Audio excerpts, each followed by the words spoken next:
কক্সবাজারের দ্বিতীয় দিন। কক্সবাজারে কোথায় কোথায় ঘুরতে গেলাম, কক্সবাজারের সুন্দর জায়গাগুলো এই ভিডিওতে শেয়ার করব এবং সারাদিন কী কী করলাম দ্বিতীয় দিনে তা শেয়ার করব আজকে তোমাদের সাথে। হ্যালো সবাইকে, welcome to my new video.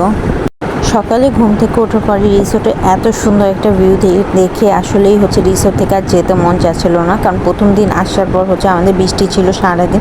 So রিসোর্টটা যে এত সুন্দর ছিল তো বুঝতে পারিনি। সো যে বৃষ্টির মধ্যে একরকম সৌন্দর্য ছিল, বৃষ্টি ছাড়া রিসোর্টটা আর এক রকম সুন্দর।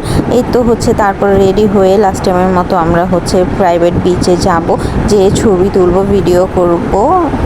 এই তো লাস্ট টাইমের মতো দোলনাতে বসে বসে আমি একটু সমুদ্রের ভিউ এনজয় করছিলাম। তারপর ফাইনালি আমরা চেক আউট করে এখন আমাদের দ্বিতীয় হোটেলে চলে যাব। হোটেলে এসে প্রথমে যা যা ফর্মালিটিস ছিল সেগুলো শেষ করে আমরা চলে গেলাম সবাই নাস্তা করতে। আর আমরা এখানে লোকাল একটা হোটেল থেকে নাস্তা সেরে তারপর আবার হোটেলে চলে গেলাম। হোটেলে যে ফ্রেশ হয়ে রেডি হয়ে নিলাম, কারণ আজকে আমরা সারাদিন কক্সবাজারে ঘুরবো, কোথায় কোথায় ঘুরতে যাওয়া যায়। এই জন্য সারাদিনের জন্য আমরা একটা সিএনজি বুক করেছিলাম।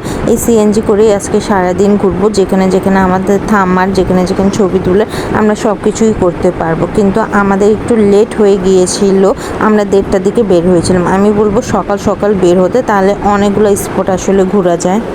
প্রথমে যে বিচটাতে সিএনজি থেমেছিল সে বিচটা ভালো লাগেনি, সে বিচটার নাম কি জানি বলেছিল, কাঁকড়া বিচ নাকি কি জানি। তারপর এই তো শামুক বিচে আমরা চলে আসলাম। এখানে আমরা অনেক সময় ছিলাম, এখানে অনেক সুন্দর একটা জায়গা। আর এই তো শামুক আপনারা এইভাবে নিয়ে যেতে পারবেন। আমি এখান থেকে শামুক কুড়িয়ে নিচ্ছিলাম। এই জায়গাটা আমার কাছে আসলেই অনেক ভালো লেগেছে। তারপর আমরা চলে আসলাম ভাইরাল সেই সাম্পান রোডে। এটার নাম আমি জানি না, এখানে অনেক সাম্পান রাখা দেখে আমি বললাম এটার নাম সাম্পান রোড, কারণ যে আমি আর কি বলবো এখানে। বাট এটা টেকনাফ যাওয়ার সময় পরে। আর এই জায়গাটা আসলেই অনেক সুন্দর ছিল। আমরা এখানে সিএনজি থামিয়ে অনেকক্ষণ ছবি তুললাম, ভিডিও করলাম। কক্সবাজার আসলে একবার হলো এই জায়গাটাতে আসা উচিত, কারণ এই জায়গাটা না সত্যিই অনেক সুন্দর ছিল। টেকনাফ যেই প্রথমে এই গোল্লা আইসক্রিমটা আমার চোখে পড়লো। আর আইসক্রিম চোখে পড়বে আমি খাবো না তা তো হতেই পারে না। আর এটা টেস্ট না আসলে অনেক মজা ছিল। আর এই তো টেকনাফ 0 পয়েন্টের বিচ, যেটা আসলে ভাইরাল এবং আসলে অনেক সুন্দর এই জায়গাটা।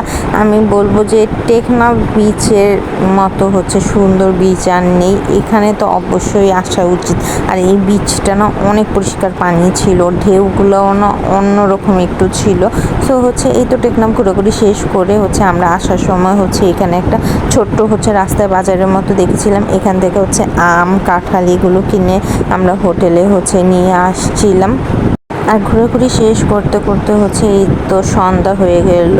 আর আমরা একটা ভুল করেছি, আমরা ইনানি বিচেও যাইনি এবং জেটি ঘাটেও যাইনি। সো যে অবশ্যই জেটি ঘাটে যাবেন কক্সবাজার আসলে।